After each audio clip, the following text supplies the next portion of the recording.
ये वीडियो खासकर उन लोगों के लिए जिनके पास 1 किलोवाट से लेकर 8 किलोवाट का कोई भी हाइब्रिड सोलर सिस्टम या ऑफ ग्रिड सोलर सिस्टम जो है वो लगा हुआ है। अब होता क्या है कि जो मोस्टली हमारे पास कंप्लेंट्स आ रही होती है वो ये आ रही होती है कि हमने मिसाल के तौर पर एक 3 किलोवाट का सोलर सिस्टम लगवाया है, लेकिन सिस्टम लगवाने के बाद हमारा पहले जो बिजली का बिल था वो 8,000 या 10,000 पे आ रहा था। अभी जब से हमने सिस्टम इंस्टॉल करवाया है हमारा बिजली का बिल बजाय 8,000 से कम होने के 10 से 12,000 से भी ज़्यादा आने लग गया है। अगर आपने अपने घर पे बिजली के भारी बिलों से बचने के लिए 1 किलोवाट से लेकर 8 किलोवाट तक का कोई भी हाइब्रिड सोलर सिस्टम इंस्टॉल करवाया है, लेकिन बजाय बिजली का बिल कम होने के सिस्टम इंस्टॉल होते हैं कि सारी अगले महीने आपको जो बिजली का बिल है वो पहले से ज़्यादा आने लग गया है। यानी कि आपको सोलर सिस्टम का फ़ायदा होने की बजाय एक तो इसके ऊपर आपने लाखों रुपए इन्वेस्टमेंट भी की है, लाखों रुपए इसके ऊपर आपकी कॉस्ट भी आई है, उसके बावजूद बिजली का बिल कम होने के पहले से ज़्यादा आने लग गया है। अस्सलाम वालेकुम, मेरा नाम है अदनान और आइडियल सोलर की आज की इन्फॉर्मेटिव वीडियो में हम बात करने वाले हैं 1 किलोवाट से लेकर 8 किलोवाट तक का अगर आपने कोई भी हाइब्रिड सोलर सिस्टम इंस्टॉल करवाया है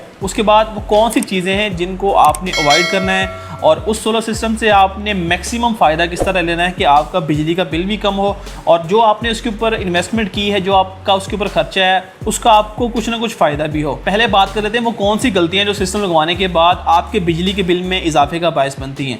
सबसे पहले नंबर पर जो गलती आती है वो ये है कि आपके सिस्टम का जो यूजेज है, जो आपका इस्तेमाल है, वो आप किस तरह कर रहे हैं। अब 90% जो कंप्लेंट्स है वो कुछ इस तरह की होती हैं कि हमने सिस्टम लगवा लिया अपने घर पे, मिसाल के तौर पर एक बंदे ने 3 किलोवाट का सिस्टम लगवा लिया है, लेकिन वो दिन के टाइम उसको यूज़ नहीं कर पाता। दिन के टाइम उसका ऑफिस टाइम होता है, उसकी जॉब है, कहीं वो बिज़नेस कर रहा है, कारोबार है, उसका कोई शॉप है, दिन के टाइम सारा दिन वो वहाँ पर होता है। तो रात को 8-9 बजे के बाद आकर उसने अपना जो है वो एसी चलाना होता है या पंखे चलाने होते हैं, तो उस सूरत में उसको सिस्टम का बिल्कुल फ़ायदा नहीं होगा।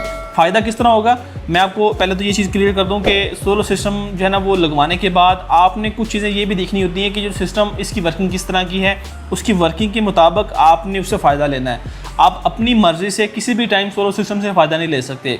सोलर का काम है सुबह 7-8 बजे से लेकर शाम के 5-6 बजे तक, जब तक धूप सोलर पैनल्स के ऊपर पड़ रही है उसने बिजली बना के फ्री ऑफ कॉस्ट आपको देनी है। उस बिजली से आप दिन के टाइम जितना मैक्सिमम फ़ायदा उठा सकते हैं उतना आप उठाएं।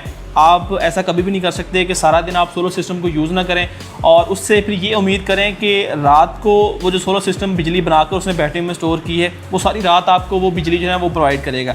ऐसा पॉसिबल नहीं होता। पहले भी काफ़ी सारे वीडियोस में मैंने बताया कि जो बैटरीज होती हैं वो आपको एक एमरजेंसी के तौर पर एक बैकअप आपके पास होता है। जिस तरह आपके पास एक यूपीएस होता है कि रात को अगर लोड शेडिंग होती है, बिजली चली जाती है, उस सूरत में आप उस बैटरी से अपने पंखे, लाइट्स वगैरह 4 से 5 घंटों के लिए चला सकते हैं। डिपेंड करता है आपके पास सिस्टम कौन सा है। 1 से 1.5 किलोवाट के सिस्टम में एक बैटरी लगती है, 2 से 4 किलोवाट के जितने भी सिस्टम है उसके अंदर 2 बैटरियाँ लगती हैं। इसी तरह जो 4 किलोवाट से लेकर 6 से 8 किलोवाट के सिस्टम होते हैं वहाँ पर आपकी 4 बैटरी जो इंस्टॉल होती हैं। तो जितना बड़ा बैटरी बैंक होगा उतना आपको बैकअप मिलेगा। लेकिन बैटरीज को आप समझें कि वो जिस तरह आपका यूपीएस काम करता है, रात को अगर लोड शेडिंग होती है तो उस सूरत में आपके पास वो एक इमरजेंसी का बैकअप है, आप उसको यूज़ कर सकते हैं। इस तरह बहुत सारे लोग ये करते हैं कि जब उनके घर में सोलर सिस्टम लग जाता है, सोलर सिस्टम लगने से पहले उनका जो बिजली का इस्तेमाल होता है वो बड़े एहतियात से चीज़ों को इस्तेमाल करते हैं। जिस कमरे में कोई भी ना हो वहाँ पर एसी बंद कर देते हैं। अगर कमरे में एसी चलाना भी है तो उसको कम स्पीड के ऊपर चलाते हैं ताकि वो कम बिजली इस्तेमाल करे। इसी तरह पानी वाली मोटर देख के चलाते हैं। फ्रिज को जो कम स्पीड के ऊपर चलाते हैं, लाइट्स वगैरह दिन को ऑफ रखते हैं। लेकिन जैसे सोलर सिस्टम इंस्टॉल हो जाता है उसके बाद यही लोग होते हैं जो अपने कमरे का एसी फुल स्पीड के ऊपर चला रहे होते हैं। कमरे में कोई है या नहीं है, एसी चल रहा होता है क्योंकि उनको पता होता है कि जी हमारे पास सोलर सिस्टम है, हमें बंद करने की जरूरत नहीं है। लाइट्स दिन को भी चल रही होती हैं, रात को भी बिला वजह लाइट्स चल रही होती है। कमरे में अगर कोई बैठा है या नहीं बैठा फिर भी पंखे चल रहे होते हैं। इसी तरह टीवी बिला वजह चल रहे होते हैं। सोलर लगने के बाद जो लोग ये बेहतियाती करते हैं कि अपना जो लोड है वो पहले से भी बढ़ा लेते हैं, ये सोचते हुए कि हमारे घर में तो भी सोलर सिस्टम लग गया है, अब हमें ज़रूरत नहीं है अपनी चीज़ों को बंद करने की, तो उस वजह से भी बिजली का जो बिल है वो पहले से ज़्यादा आने लग जाता है। बजाय आपका सोलर सिस्टम आपको फ़ायदा देने के, आपके माइंड में तो ये होता है कि मेरे घर पे सोलर पैनल लग गए हैं, सोलर सिस्टम लग गया है, अब मैं फ्री होकर कोई भी चीज़ किसी भी टाइम चला सकता हूँ। तो ऐसा नहीं होता दोस्तों। आपने ये देखना होता है कि आपका सोलर दिन के टाइम बिजली बनाता है, तो दिन के टाइम आपने मैनेज करके उसके ऊपर चीज़ें अपनी चलानी होती हैं। जिस तरह आप पहले जो है वो किफ़ायत शायरी से चीज़ें चला रहे होते हैं कि कमरे में अगर कोई है तो फिर आपने एसी चलाना है, एसी को भी कम स्पीड के ऊपर चलाना है, पंखे बिना वजह नहीं चलाने, लाइट्स बिना वजह नहीं चलानी। तो ये सारी जो प्रैक्टिस है जब सोलर सिस्टम लग जाता है उसके बाद भी आपने ये सारी चीज़ें फॉलो करनी होती हैं। अब मैं आपको कुछ ऐसे तरीके बताता हूँ जिसके बाद आपके घर में सोलर सिस्टम लगने के बाद आप अगर उन तरीकों को अपनाएंगे तो आपको जो बिजली का बिल है मैं यकीन से कह सकता हूँ कि वो आपका 70 से 80% जो है वो कम हो जाएगा। अगर कम ना हुआ इन तरीकों को अपनाने के बाद तो आप इस वीडियो के कमेंट के अंदर वो मुझे बता सकते हैं कि जी हमारा बिजली का बिल ये तरीका अपनाने के बाद भी कम नहीं हुआ। सबसे पहले आपने ये देखना कि आपके घर में जो सोलर सिस्टम लगा है वो कितने किलोवाट का है। मिसाल के तौर पर अगर आपके घर में 3 किलोवाट का सोलर सिस्टम लगा है जिसके अंदर 2 बैटरीज होती हैं, 6 से 8 पैनल लगे होते हैं 540 वाट की, तो वो सिस्टम आपको हर महीने तकरीबन 300 से 350 यूनिट्स वो बना के देने की सलाहियत रखता है। यानी कि आपका ऑलरेडी जो भी बिजली का बिल आ रहा होता है उसके अंदर आपके 300 से 350 यूनिट्स वो कम होने चाहिए अगर आप 3 किलोवाट का सोलर सिस्टम लगवाते हैं। अब यूनिट्स कम किस तरह होंगे, आपका बिजली का बिल कम कैसे होगा, उसके लिए कुछ चीज़ें आपको अपनानी पड़ेंगी। नंबर 1 के ऊपर आपने ये देखना कि आपके घर में जो लोड है वो कौन कौन सी चीज़ें हैं, आपने इसको नोट कर लेना है। मिसाल के तौर पर अगर 3 किलोवाट का सिस्टम है तो आपके घर में एक इन्वर्टर एसी होगा, आपके पास एक फ्रिज होगी, 4 से 5 आपके पास पंखे होंगे, 10 से 12 LED लाइट्स होंगी, इसके अलावा एक पानी वाली मोटर और LED टीवी वगैरह। जिन घरों में 3 से 5 किलोवाट का सोलर सिस्टम लगा होता है वहाँ पर तकरीबन यही लोड होता है। अब फ़ायदा उठाने का सबसे पहला तरीका ये है कि आपने सबसे पहले अपनी जो चीज़ें हैं उसको देख लेना है कि आपके पास एसी कितने हैं, पंखे कितने हैं, लाइट्स कितनी हैं, और आपने कोशिश करनी है जितना भी आपका लोड है वो मैक्सिमम आप दिन को चलाएं सोलर के ऊपर। अगर आप एक जॉब होल्डर हैं, आप सारा दिन घर पे नहीं होते हैं, आप अपने ऑफिस में होते हैं या आपकी कोई शॉप है, बिजनेस है, वहाँ पर आप होते हैं, तो आपने अपने घर में थोड़ा सा इन्फॉर्मेशन दे देनी है सोलर सिस्टम की यूजेज के हवाले से। सबसे पहले आपने ये देखना है कि आपके घर में जो पानी वाली मोटर है उसका इस्तेमाल किस तरह का है। आपने अपने घर में बता देना है कि जो पानी वाली मोटर को चलाने का वक्त है वो आपने 11 बजे से लेकर 12 या 1 बजे के दरमियान, ये 1 से 2 घंटे का आपने टाइम उनको दे देना है कि इस टाइम में आप पानी वाली मोटर चला के जो भी आपके घर में पानी वाली टैंकी है उसको आप फुल कर लें।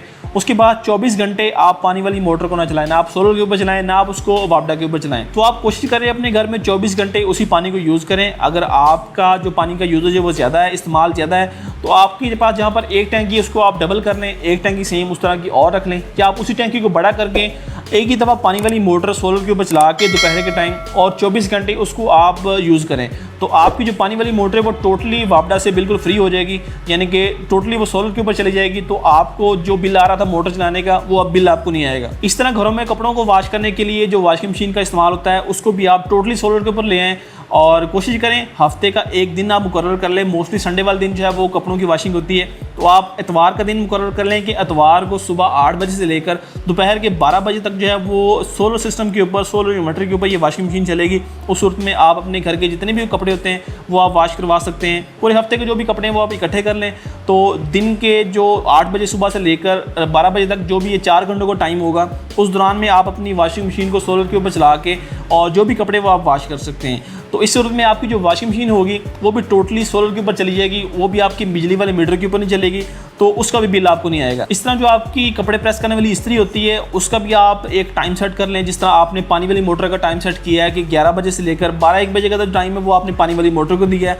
इस तरह आप सुबह का जो फर्स्ट टाइम जो होगा 8 बजे से लेकर 9-10 बजे तक का वो टाइम आप दे दें कपड़ों को इस्त्री करने के लिए। आप डेली बेसिस के ऊपर इसको कर सकते हैं या हफ्ते में एक दिन आप मुकर्रर कर लें कि उस दिन में आप सुबह 8 बजे से लेकर 10-11 बजे तक जितने भी कपड़े प्रेस करने हैं वो आप करके उसको रख लें अलमारी के अंदर और फिर आप उसको यूज़ करें।